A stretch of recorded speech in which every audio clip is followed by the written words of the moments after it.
Bonjour, aujourd'hui je vais vous parler de l'inflammation de l'organisme et je vais structurer en plusieurs étapes. D'abord le mécanisme, comment faire pour éviter, comment se protéger des aliments anti-inflammatoires. Le mécanisme, c'est une réaction normale de l'organisme pour se protéger des agressions extérieures, qu'elles soient psychologiques, microbiennes ou infectieuses. Il faut écouter notre corps. Il faut chercher la cause et non la terre. Un simple mal de ventre ou un mal de tête peut avoir plusieurs causes, donc il faut rechercher. Comment faire pour éviter? Nous savons que l'alimentation est l'un des facteurs qui occasionne l'inflammation.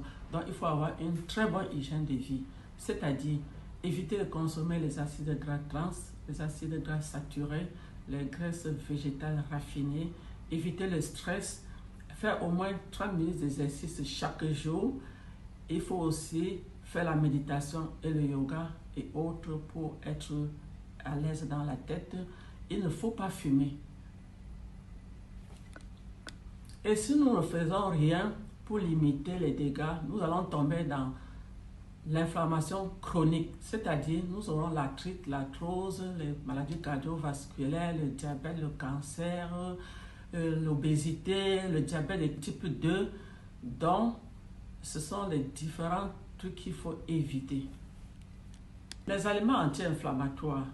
Nous avons le curcuma, le gingembre, plus le poivre noir moulu. Nous avons le thé vert, nous avons l'ail, nous avons l'oignon, les fibres qui peuvent nous aider à éviter d'avoir cette inflammation.